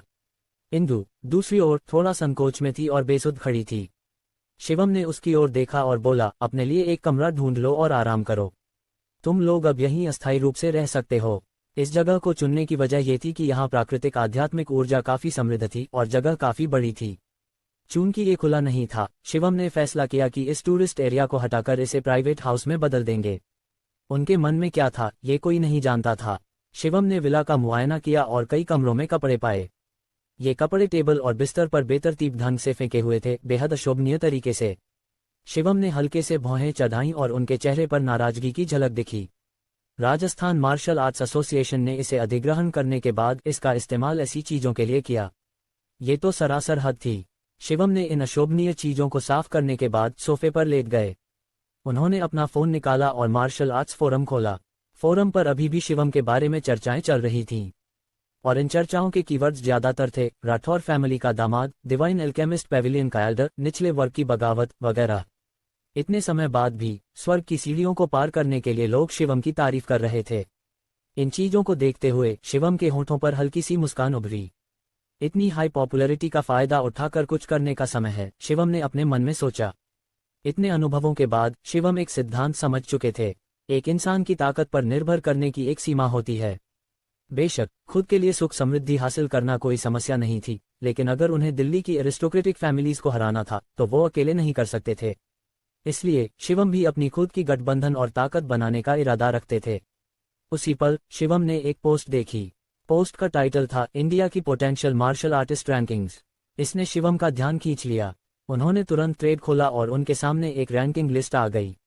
शिवम को हैरानी हुई कि पहले नंबर पर उनका नाम नहीं था, बल्कि उस्मान नाम के एक शख्स का था। इस शख्स का बैटल रिकॉर्ड काफी शानदार था। कहा जाता था कि उसने इन स्ट्रेंथ पास्ट मास्टर रियल में रहते हुए कई इन स्ट्रेंथ ग्रैंड मास्टर्स को हरा दिया था, और अब वो in strength grand master real में कदम रख चुका था। उसे सेंट्रल प्लेन्स का नंबर 1 जीनियस कहा जाता था। हालांकि उनके पास शिवम की तरह सनसनीखेज कारनामे नहीं थे, जैसे स्वर्ग की सीढ़ी को जबरदस्ती तोड़ना, लेकिन उनकी नींव बहुत मजबूत थी। उनका स्वभाव भी काफी मिलनसार था, जो शिवम के घमंडी रवैये के उलट था। सबसे खास बात, उनके पास एक मशहूर गुरु थे। कहा जाता था कि ये शख्स कभी सेंट्रल प्लेन्स का नंबर 1 था। उनका नाम था हे तेंग। शिवम ने आगे पढ़ना जारी रखा, लेकिन वो ना तो दूसरे और ना ही तीसरे नंबर पर थे। शिवम को 5वां स्थान मिला था, और शिवम के पीछे थी नताशा। नताशा के अलावा शिवम को एक और जाना पहचाना नाम दिखा। ये शख्स था अतुल। मैं सचमुच 5वें नंबर पर हूँ, शिवम ने अपनी ठुड्डी रगड़ते हुए कहा। लॉजिकली तो ऐसा नहीं होना चाहिए था। एक peak in strength past master के तौर पर 3 peak in strength grand masters को हराने का रिकॉर्ड उनके पास था, जो कई लोगों को पीछे छोड़ देता था, है ना? जैसे जैसे उन्होंने पढ़ना जारी रखा, उन्हें इस रैंकिंग का एनालिसिस दिखा, खास तौर पर उनकी रैंकिंग का। शिवम को 5वां स्थान इसलिए मिला क्योंकि उनके बहुत सारे दुश्मन हैं। उनके आगे बढ़ने की संभावना कम है। अगर इस फैक्टर को नजरअंदाज किया जाए तो वो टॉप 3 में आ सकते थे। इस वजह को देखकर शिवम हंस पड़े। बेशक शिवम इस रैंकिंग से सहमत नहीं थे। तभी अचानक शिवम को बाहर से ऊर्जा की लहरें महसूस हुईं। हालांकि ये ऊर्जा ज्यादा मजबूत नहीं थी, लेकिन ये इन स्ट्रेंथ ग्रैंड मास्टर के लेवल की थी। शिवम कुछ रिएक्ट कर पाते उससे पहले दरवाजे पर दस्तक हुई। क्या मिस्टर शिवम घर पर हैं? एक बुजुर्ग की आवाज आई। शिवम खड़े हुए और दरवाजा खोला। बाहर 2 लोग खड़े थे, एक बुजुर्ग और एक जवान। बुजुर्ग की उम्र शायद 50 के आसपास थी, जबकि जवान लड़का सिर्फ 20 की शुरुआत में था। आप लोग कौन हैं? शिवम ने दोनों को देखते हुए पूछा। बुजुर्ग ने अपना बिजनेस कार्ड निकाला और विनम्रता से कहा, आप जैसलमेर के किंग शिवम हैं ना? ये मेरा बिजनेस कार्ड है। बिजनेस कार्ड लेने के बाद शिवम को पता चला कि ये शख्स राजस्थान मार्शल आर्ट्स एसोसिएशन का प्रेसिडेंट था। नाम था Zubair. Rajasthan martial arts association का प्रेसिडेंट। शिवम ने भौहें चढ़ाईं और ठंडेपन से मुस्कुराए। ये बंदा तो जल्दी आ गया। अंदर आएं। शिवम ने रास्ता बनाया और दोनों को अंदर आने दिया। बैठने के बाद जुबैर ने विनम्रता से कहा, मिस्टर शिवम, मुझे खेद है कि हमने आपकी इजाजत के बिना आपकी जगह इस्तेमाल की। शिवम ने ठंडा सा तंज कसा। प्रेसिडेंट जुबैर, ये बनावटी बातें करने की जरूरत नहीं। जुबैर ने आह भरी और कहा, दरअसल मैं भी नहीं चाहता था, लेकिन आप जानते हैं कि राजस्थान के प्रेसिडेंट के तौर पर मुझे हमारी एसोसिएशन के डेवलपमेंट के लिए कुछ करना पड़ता है। तो मैंने पिछले कई सालों में राजस्थान का आधा हिस्सा घूम लिया, सिर्फ इसलिए कि एसोसिएशन के मेंबर्स के लिए कल्टीवेशन की सही जगह ढूंढ सकूं। तो आपने मेरा घर ढूंढ लिया और बिना मेरी मंजूरी के घुस गए? शिवम ने ठंडेपन से पूछा। जुबैर ने फिर माफी मांगी। मुझे सचमुच खेद है। उम्मीद है आप मेरे अच्छे इरादों को समझेंगे। मैंने जो कुछ भी किया वो सब एसोसिएशन के डेवलपमेंट के लिए था। शिवम कुछ नहीं बोले, लेकिन मन ही मन ठंडी हंसी हंस रहे थे। मिस्टर शिवम, आप अब राजस्थान के गौरव हैं। ये कहना गलत नहीं होगा कि आप जैसलमेर के किंग हैं। शिवम के चुप रहने पर जुबैर ने उनकी तारीफ शुरू कर दी। अगर कोई आम इंसान होता तो शायद उनकी चापलूसी में आ जाता, लेकिन बदकिस्मती से शिवम इस चक्कर में नहीं आए। प्रेसिडेंट जुबैर, मैंने यहाँ एक स्पिरिचुअल एनर्जी गैदरिंग फॉर्मेशन बनाया था और इसमें करीब 1 साल की स्पिरिचुअल एनर्जी जमा थी। शिवम ने ठंडेपन से कहा। अब वो एनर्जी खत्म हो चुकी है, इस नुकसान का हिसाब कैसे करेंगे? शिवम ने ठंडेपन से पूछा।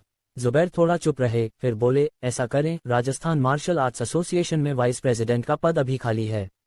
क्या मिस्टर शिवम को इसमें इंटरेस्ट है? Vice president? ये सुनकर शिवम को थोड़ा आश्चर्य हुआ। जुबैर ने कहा, हाँ, सच बताऊं, मैं काफी समय से आपको इनवाइट करना चाहता था, लेकिन मौका नहीं मिला। जैसा कि कहावत है, मुस्कुराते चेहरे से कोई दुश्मनी नहीं रखता। जुबैर का रवैया सचमुच ऐसा था कि किसी का गुस्सा भी ठंडा हो जाए। लेकिन शिवम को ऐसी किसी ऑर्गेनाइजेशन में शामिल होने की जरा भी इच्छा नहीं थी। इसलिए शिवम ने सिर हिलाया और कहा, वो तो रहने दीजिए। ऐसा करें, आप मुझे 100 साल पुरानी जड़ी बूटी दे दीजिए और इस मामले को भूल जाते हैं। शिवम के पास 100 साल पुरानी जड़ी बूटियों की कमी नहीं थी। उन्होंने ऐसा इसलिए कहा ताकि जुबैर को थोड़ा सबक सिखा सकें, लेकिन जुबैर ने भौहें सिकोड़ ली और थोड़ा परेशान लगने लगे। मेरे स्पिरिचुअल एनर्जी गैदरिंग फॉर्मेशन की एनर्जी को कोई 100 साल पुरानी जड़ी बूटी नहीं भरा सकती। प्रेसिडेंट जुबैर, क्या आपको ये नहीं पता? शिवम के लहजे में थोड़ा गुस्सा था। सचमुच अपने आप को कोई बड़ा शॉट समझते हो? तभी जुबैर के बगल में खड़ा जवान लड़का अचानक तपाक से बोला। ये सुनकर शिवम ने उसे ठंडी नजरों से देखा। लड़के ने आगे कहा, सच बताऊं, राजस्थान मार्शल आर्ट्स एसोसिएशन में कम से कम 100 वाइस प्रेसिडेंट हैं। ये बस एक खाली पोस्ट है। तुम अपने आप को इतना सीरियसली लेते हो? तुम्हारी किस्मत अच्छी है कि राजस्थान मार्शल आर्ट्स एसोसिएशन तुम्हें इनवाइट कर रही है। समझे? शिवम ने जुबैर की तरफ देखा और ठंडेपन से कहा, प्रेसिडेंट जुबैर, क्या आप भी यही सोचते हैं? जुबैर ने भौहें सिकुड़ी और कहा, मिस्टर शिवम, मेरा ऐसा कोई इरादा नहीं है। प्रेसिडेंट जुबैर, मैं आपकी एसोसिएशन के डेवलपमेंट के लिए की गई मेहनत का सम्मान करता हूं, इसलिए आपके साथ बहस नहीं करूंगा। लेकिन क्या आप सचमुच 100 साल पुरानी जड़ी बूटी देने को तैयार नहीं हैं? शिवम ने ठंडे चेहरे के साथ कहा। जुबैर खड़े हुए और मुस्कुराते हुए बोले, ठीक है, मैं भविष्य में आपको भेज दूंगा। अलविदा। ये कहकर जुबैर पलटे और चले गए। उनके जाने के बाद उनका चेहरा तुरंत ठंडा पड़ गया। जड़ी बूटी चाहिए? सपने में जुबैर ने जमीन पर थूक दिया। जुबैर के जाने के थोड़ी देर बाद दीपानकर कार चलाकर वहां पहुंचा। दरवाजे में घुसते ही उसने उत्साह से कहा, मिस्टर शिवम, आप वापस आ गए। शिवम ने सिर हिलाया। उन्होंने दीपानकर को देखा और कहा, क्या तुम्हें पता है कि राजस्थान मार्शल आर्ट्स एसोसिएशन ने इस जगह को जबरन ले लिया था? दीपानकर हक्का बक्का रह गया और कड़वी हंसी के साथ बोला, हाँ पता था, लेकिन मैं रोक नहीं सका। राजस्थान मार्शल आर्ट्स एसोसिएशन हमेशा से दबंगई करती है। मुझे गुस्सा तो आया, लेकिन मैं कुछ कहने की हिम्मत नहीं जुटा पाया। हमेशा दबंगई करते हैं। शिवम ने भौहें सिकोड़ी। हाँ, खास तौर पर प्रेसिडेंट जुबैर। उन्होंने अपनी पोजीशन का फायदा उठाकर हर जगह जमीन पर कब्जा किया। पता नहीं कितने लोग उनके जुल्म का शिकार हुए, दीपानकर ने कहा। ये सुनकर शिवम हैरान रह गए। वो ऐसा इंसान नहीं लगता। जो प्रेसिडेंट मार्शल आर्ट्स एसोसिएशन को डेवलप करना चाहता हो, वो ऐसा कैसे कर सकता है? शिवम ने हैरानी से पूछा। ये सुनकर दीपानकर हंस पड़ा और बोला, मार्शल आर्ट्स एसोसिएशन को डेवलप करना? मिस्टर शिवम, आप जुबैर को बहुत ऊंचा समझ रहे हैं। वो बस मार्शल आर्ट्स एसोसिएशन के नाम का इस्तेमाल करके अपने बेटे के लिए फायदा उठा रहा है। राजस्थान मार्शल आर्ट्स एसोसिएशन अब उनकी फैमिली का प्राइवेट बिजनेस बन चुका है। सारी अच्छी चीजें उसने अपने कब्जे में कर ली हैं। जैसे कि ये जगह, उसने इसे कब्जा किया और अपने बेटे को कल्टीवेशन के लिए दे दिया। बदकिस्मती से उसका बेटा एकदम निकम्मा है। दीपानकर ने जिस जुबैर का जिक्र किया, वो उस शख्स से बिल्कुल अलग लग रहा था जिसे शिवम ने देखा था। जैसा कि उम्मीद थी, विलेन अक्सर नेकदिल दिखते हैं। ये बूढ़ा मुझसे झूठ बोलने की हिम्मत करता है। शिवम ने आंखें सिकुड़ी और उनके चेहरे पर ठंडक छा गई। दीपानकर ने हाथ हिलाया और कहा, छोड़ो, आखिर वो राजस्थान मार्शल आर्ट्स एसोसिएशन का प्रेसिडेंट है। कौन उससे पंगा लेना चाहेगा? शिवम ने दीपानकर को देखा और कहा, सबकी सहनशीलता और लाड़ प्यार की वजह से ही वो इतना बेलगाम हो गया है। इस बार मैं उसे कीमत चुकाने पर मजबूर करूंगा। ये कहकर शिवम ने दीपानकर को देखा और कहा, खबर फैलाओ कि अगर राजस्थान मार्शल आर्ट्स एसोसिएशन ने आधे महीने के अंदर मेरी स्पिरिचुअल एनर्जी का हर्जाना नहीं दिया, तो वो इसके नतीजे भुगतेंगे। दीपानकर ने भौहें सिकोड़ी और कहा, मिस्टर शिवम, क्या तुम सचमुच ऐसा करना चाहते हो? आखिर वो मार्शल आर्ट्स एसोसिएशन का प्रेसिडेंट है। तो क्या हुआ? शिवम ने ठंडेपन से डांटा। अगर मुझे सिर्फ इसलिए बर्दाश्त करना पड़े कि वो प्रेसिडेंट है, तो फिर मैं उन लोगों से क्या अलग हुआ जो अमीरों की चापलूसी करते हैं और गरीबों को कुचलते हैं? शिवम ऐसी सिचुएशन से तंग आ चुके थे। दीपानकर ने सिर्फ सिर हिलाया और कहा, ठीक है मिस्टर शिवम, मैं समझ गया। दीपानकर को विदा करने के बाद शिवम ने अपनी अगली यात्रा की प्लानिंग शुरू कर दी। शिवम का इस बार जैसलमेर वापस आने का मकसद वो बैटलफील्ड था जो उन्होंने पिछले बार प्रोविंशियल कैपिटल में देखा था। वहां डार्क एनर्जी की डेंसिटी इतनी ज्यादा थी कि शिवम के लिए वो कल्टीवेशन की शानदार जगह थी। अब शिवम सिर्फ स्पिरिचुअल एनर्जी के भरोसे आगे नहीं बढ़ सकते थे, इसलिए उन्होंने डार्क एनर्जी पर ध्यान देना शुरू किया। काश मेरे पास कुछ और इनर स्ट्रेंथ ग्रैंड मास्टर्स होते, शिवम ने अपनी ठुड्डी सहलाते हुए सोचा। राठौर फैमिली के 2 peak inner strength grand masters को निगलने का असर वाकई कमाल का था। कहा जा सकता था कि शिवम को सिर्फ 10 इनर स्ट्रेंथ ग्रैंड मास्टर्स की जरूरत थी और वो योग मंडल में कदम रख सकते थे। यानी वो इनर स्ट्रेंथ ग्रैंड मास्टर बन जाते। जैसे ही वो योग मंडल में कदम रखेंगे, शिवम को दुनिया के किसी भी इनर स्ट्रेंथ ग्रैंड मास्टर से डर नहीं लगेगा। चाहे वो किसी बड़े खानदान से हो या किसी टॉप मार्शल आर्टिस्ट का शिष्य, कोई भी उनके सामने टिक नहीं पाएगा। यही थी डिवाइन बॉडी की कॉन्फिडेंस। लेकिन इनर स्ट्रेंथ ग्रैंड मास्टर को ढूंढना इतना आसान कहाँ था।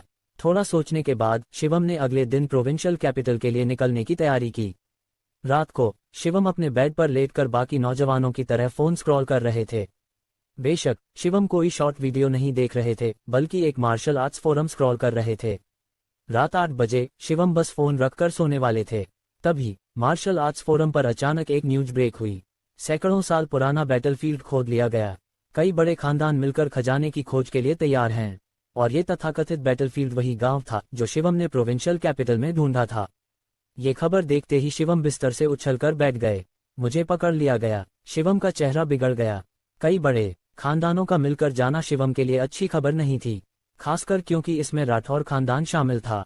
राठौर के प्रभाव के साथ उनके लिए शिवम पर हमला करना बहुत आसान था। मुसीबत हो गई। शिवम का चेहरा अंधेरा था और वो मन ही मन थोड़ा बेचैन थे। लेकिन अगर वो ऐसे ही हार मान लेते तो शिवम को सचमुच मन नहीं मानता। सोच विचार के बाद शिवम ने रिस्क लेने का फैसला किया। जब वो स्वर्ग की सीढ़ी को जबरदस्ती तोड़ सकते थे तो इसमें डरने की क्या बात थी। इसके अलावा शिवम के पास shrinking ground into an inch technique थी। अगर कुछ गलत हुआ तो वो भाग सकते थे। उस रात शिवम को नींद अच्छी नहीं आई। अगली सुबह शिवम अभी जगे ही थे कि दरवाजे पर दस्तक हुई। दरवाजा खोलते ही उनके सामने एक जाना पहचाना चेहरा था, नताशा। मिस नताशा। शिवम ने हैरानी से नताशा को देखा। नताशा ने हल्के से मुस्कुराया। नमस्ते मिस्टर शिवम। शिवम ने जल्दी से नताशा को अंदर बुलाया और कहा, इंदु, मिस नताशा के लिए एक गिलास पानी ले आओ। इंदु ने नताशा को देखा। उसकी आंखों में थोड़ी जलन थी। क्या देख रही हो? जाओ चाय का पॉट बनाओ। शिवम ने आंखें तरेरी। इंदु को भेजने के बाद नताशा ने बेपरवाही से मुस्कुराया और कहा, मिस्टर शिवम का नाम हाल फिलहाल में छाया हुआ है। क्या मतलब छाया हुआ? मुझसे मजाक मत करो। शिवम ने हाथ हिलाया। नताशा ने मुंह ढककर हल्के से हंसी और कहा, मिस्टर शिवम, आप बहुत विनम्र हैं। आप तो वो इंसान हैं जिन्होंने स्वर्ग की सीढ़ी को जबरदस्ती पार किया। आप इतिहास के पहले शख्स हैं। ये सच था। आखिर रेहान भी इसमें फेल हो गया था। मिस नताशा, तुम मुझे ढूंढने क्यों आईं? शिवम ने पूछा। नताशा ने मजाक में कहा, क्या बिना वजह तुमसे नहीं मिल सकता? सीधे मुद्दे पर आ, शिवम ने कहा। नताशा ने गंभीर होकर कहा, मिस्टर शिवम, क्या तुम्हें नहीं पता कि जैसलमेर में एक बैटलफील्ड खोजा गया है? शिवम थोड़ा चुप रहे, फिर सिर हिलाकर बोले, सच बताऊं, मैं वहां जाने की प्लानिंग कर रहा हूं। क्या तुम्हें पता है कि राठौर खानदान ने भी अपने लोग भेजे हैं? नताशा ने थोड़े आश्चर्य से कहा। शिवम ने कड़वी हंसी के साथ कहा, तो क्या हुआ? ये बैटलफील्ड मेरे लिए बहुत जरूरी है। चाहे कुछ भी हो, मुझे वहां जाना है। ये सुनकर नताशा ने बेपरवाही से कहा, मिस्टर शिवम, मेरे पास तुम्हारी सेफ्टी का एक तरीका है। सचमुच? शिवम को थोड़ा आश्चर्य हुआ। नताशा ने अपना हाथ बढ़ाया और उनके हाथ में एक टोपी दिखी। ये टोपी काफी खास लग रही थी। धूप में ये हल्की हरी चमक दे रही थी। ये हरी टोपी कहाँ से आए? शिवम ने इसे हल्के में लिया। नताशा ने कोई सफाई नहीं दी, बल्कि टोपी अपने सिर पर रख ली। जैसे ही टोपी उनके सिर पर गई, नताशा का चेहरा एक घने कोहरे से ढक गया। इस कोहरे में शिवम को नताशा का चेहरा भी नहीं दिख रहा था। ये क्या चीज है? शिवम का चेहरा हैरानी से सफेद पड़ गया। नताशा ने कहा, ये एक डिवाइन आर्टिफैक्ट है जो मुझे ऑक्शन में मिला। शायद ये तुम्हारे काम आए। ये सुनकर शिवम को हरा नीला कुछ नहीं दिखा। उन्होंने टोपी ले ली और उत्साह से कहा, ये चीज मेरे लिए बहुत काम की है। नताशा ने बेपरवाही से कहा, मिस्टर शिवम, मैं तुम्हें ये टोपी दे सकती हूँ, लेकिन मेरी 2 शर्तें हैं। मिस नताशा, बोलो, शिवम ने बिना हिचके कहा। नताशा ने कहा, पहली शर्त, अगर तुम्हें बैटलफील्ड पर कोई खजाना मिलता है तो मुझे उसका आधा हिस्सा चाहिए। हाँ, ये तो मैं दे दूंगा, शिवम ने मुस्कुराकर कहा। उनका मकसद तो बस ब्रेक थ्रू करना था। दूसरी शर्त। यहाँ पर नताशा का चेहरा अचानक गंभीर हो गया। वो ठंडेपन से बोली, मैं चाहती हूँ कि तुम 2 लोगों को मार डालो। लोगों को मारें? शिवम की भवें तन गईं। ये सुनकर उन्हें थोड़ा आश्चर्य हुआ। हमेशा से नताशा का स्वभाव बहुत अच्छा लगता था। उन्होंने आज जैसा ठंडा रवैया पहले कभी नहीं देखा था। बताओ, किन्हें मारना है? शिवम ने सिर हिलाकर कहा। नताशा ने गहरी आवाज में कहा, पहला है मनींद्र, दूसरा है तेजस। ये दोनों आज बैटलफील्ड पर जाएंगे। मनींद्र, अतुल का पिता। शिवम ने अंदाजा लगाया। नताशा ने हैरानी से पूछा, तुम्हें कैसे पता? शिवम ने हल्के से कहा, बस अंदाजा लगाया। वैसे तुम इन दोनों को क्यों मराना चाहता? नताशा ने कोई जवाब नहीं दिया, लेकिन उनका चेहरा थोड़ा बिगड़ा हुआ था। शिवम ने अनुमान लगाया कि ये बात शायद उनके लिए मुश्किल होगी, तो उन्होंने टॉपिक बदल लिया और पूछा, उनका कल्टीवेशन लेवल क्या है? नताशा ने शिवम को देखा और कहा, वो कई सालों से peak in strength grand master realm में हैं। वो बहुत ताकतवर हैं और सेंट्रल में काफी मशहूर हैं। Peak in strength grand master realm. Shivam ने अपनी ठुड्डी सहलाई। शिवम के मौजूदा कल्टीवेशन के साथ 2 peak in strength grand masters को कम समय में डील करना काफी मुश्किल था। अगर बड़ी फाइट छिड़ गई तो शायद उनकी पहचान खुल जाए। मैं तुम्हारा वादा करता हूँ। थोड़ा सोचने के बाद शिवम ने आखिरकार सिर हिलाकर हामी भर दी। नताशा ने गहरी सांस ली, हाथ जोड़े और कहा, तो धन्यवाद मिस्टर शिवम। शिवम ने मुस्कुराकर कहा, मुझे तो तुम्हें धन्यवाद देना चाहिए। हालांकि शिवम को नहीं पता था कि क्या हुआ था, लेकिन नताशा के चेहरे से लग रहा था कि शायद कोई गहरी दुश्मनी थी। वैसे इस टोपी का रंग नहीं बदल सकता। शिवम ने सिर खुजलाया। उनके सिर पर हरी टोपी वाकई काफी अटपटी थी। नताशा ने हंसकर कहा, नहीं मिस्टर शिवम, तुम इतना क्यों सोचते हो? आजकल के कई नौजवान तो इसकी परवाह ही नहीं करते। शिवम ने सिर खुजलाया और कहा, बस ये थोड़ा ज्यादा चटकीली है। नताशा ने कंधे उचकाए और कहा, कोई चारा नहीं। अगर सचमुच नहीं चलेगा तो मत पहनना। पहन लूंगा, शिवम ने बुदबुदाया। उन्होंने टोपी पहनी। इसे पहनकर वो वाकई अच्छे लग रहे थे। वैसे तुम खुद क्यों नहीं शामिल हो रही? शिवम ने नताशा को देखकर पूछा। नताशा ने आह भरी और कहा, मैं तो बस एक इनर स्ट्रेंथ पास्ट मास्टर हूँ। मेरे पास तुम्हारी तरह हिम्मत नहीं है। अगर मैं सचमुच गई तो शायद ना कुछ मिले और खतरे में पड़ जाऊं। शिवम ने आंखें तरेरी और कहा, मिस नताशा, ज्यादा विनम्र मत बनो। तुम जितनी दिखती हो उतनी सीधी सादी नहीं हो। नताशा ने डरने का नाटक किया और कहा, मिस्टर शिवम, ऐसा मत कहो। मैं तो बस एक कमजोर औरत हूँ। शिवम ने नताशा के साथ मजाक करना बंद किया। टाइम कम था। अलविदा कहकर उन्होंने एक टैक्सी बुलाई और प्रोविंशियल कैपिटल के लिए निकल पड़े। कुछ लोग प्रोविंशियल कैपिटल पहुंचे। शिवम, मैं तुम्हारे साथ चलूंगी, इंदु ने कहा। शिवम ने आंखें तरेरी और कहा, अगर तुम गईं तो मैं एक्सपोज हो जाऊंगा। होटल में चुपचाप मेरा इंतजार करो। फिर शिवम ने नताशा को देखा और कहा, मिस नताशा, इन दोनों को तुम्हारे हवाले। नताशा ने झुककर कहा, चिंता मत करो मिस्टर शिवम। शिवम ने सिर हिलाया और कुछ नहीं कहा। वो कार लेकर बैटलफील्ड के लिए निकल गए। इस वक्त गांव की सिक्योरिटी लाइन हटा ली गई थी। दुनिया भर के बड़े खानदान पहले से ही वहां इंतजार कर रहे थे। बड़े खानदानों के अलावा कुछ टॉप मार्शल आर्ट्स आर्टिस्ट भी सीन पर थे। ये इस बैटल की अहमियत को दिखाता था। शिवम ने आसपास की ऊर्जा को फील किया और उनकी भवें सिकुड़ गईं। उन्हें लगा था कि आज यहाँ ढेर सारे लोग होंगे, लेकिन एक नज़र देखने पर सिर्फ दर्जन भर लोग थे। ये सारे लोग पीक इनर स्ट्रेंथ थी। यहाँ एक भी आम इनर थी नहीं था। शिवम अकेले थे जो इनर स्ट्रेंथ पास थी, रियल में थे। कोई आश्चर्य नहीं कि नताशा नहीं आई। शिवम ने जीभ चटकाए और सोचा कि हालात अच्छे नहीं दिख रहे। उनके सिर पर हरी टोपी पहले से ही काफी नजर खींच रही थी और इतना लो रियल लेवल होने की वजह से वो और भी अटपटे लग रहे थे। जैसा कि उम्मीद थी, जैसे ही शिवम वहां पहुंचे सबकी नजरें उन पर पड़ गईं। सचमुच एक इनर स्ट्रेंथ पास थी। यहाँ आने की हिम्मत कैसे की? किसी ने भवें सिकोड़कर कहा। उसने तो हरी टोपी भी पहन रखी है। क्या इसके दिमाग में कुछ गड़बड़ है? एक मामूली कीड़ा खजाने की लालच रखता है। एक पल में दर्जन भर लोग शिवम की तरफ देखने लगे। शिवम का चेहरा थोड़ा बदल गया। जिस बात का डर था वही हो गया। बहुत जल्दी ये लोग शिवम की तरफ बढ़े। किसने तुम्हें यहाँ आने को कहा? एक सफेद बालों वाले बूढ़े ने ठंडेपन से पूछा। शिवम ने भवें सिकोड़ी और कहा, ये जगह किसी की जागीर नहीं लगती। मैं क्यों नहीं आ सकता? तुम्हें लगता है तुम खजाने का हिस्सा ले सकते हो? तुम अपनी औकात से बाहर जा रहे हो। किसी ने ठंडेपन से डांटा। इंसान को अपनी लिमिट पता होनी चाहिए। ज्यादा लालच करने से मौत हो सकती है। इस लड़के को दूसरों का फायदा उठाने से रोकने के लिए क्यों ना इसे पहले ही मार डालें। बात करते करते इन दर्जन भर पीक इनर स्ट्रेंथ थी से एक तेज कातिलाना ऊर्जा फूटी। अरे नहीं, शिवम का चेहरा बदल गया। इन दर्जन भर पीक इनम्स थी के सामने शिवम के पास टक्कर लेने का कोई चांस नहीं था। लगता है अब पीछे हटना पड़ेगा, शिवम ने मन ही मन सोचा। जैसे ही वो shrink necking ground into an inch technique इस्तेमाल करने वाले थे, तभी पास से एक आवाज आई। कीड़े का भी अपना इस्तेमाल होता है। इस बैटलफील्ड में खतरे हैं, इसे रखकर रास्ता टटोलने के काम में लाना बेहतर है, एक अधेड़ उम्र के शख्स ने कहा। सब उस अधेड़ की ओर देखने लगे। भीड़ में थोड़ी देर के लिए सन्नाटा छा गया। सब शायद फायदे नुकसान का हिसाब लगा रहे थे। मिस्टर मनींद्र ठीक कह रहे हैं। आखिरकार किसी ने उनकी बात से सहमति जताई। मिस्टर मनींद्र, शिवम की भवें तन गईं। क्या ये मनींद्र हो सकता है? हाँ, यहाँ डार्क ऊर्जा भरी है और खतरा भरा हुआ है। जरा सी लापरवाही से मौत हो सकती है। इसे रास्ता टटोलने के लिए इस्तेमाल करना बेस्ट है। मैं मिस्टर मनींद्र की बात से सहम हूँ। मनींद्र ने तुरंत शिवम को देखा और कहा, लड़के, अगर तुम मरना नहीं चाहते तो हमारी बात मानकर हमारे लिए काम करो। अगर किस्मत से बच गए तो शायद तुम्हें कोई मौका मिल जाए। शिवम ने जल्दी से कहा, मैं तो सबकी व्यवस्था मान लूंगा। हालांकि उन्होंने ऐसा कहा, लेकिन मन ही मन सबको गाली दे रहे थे।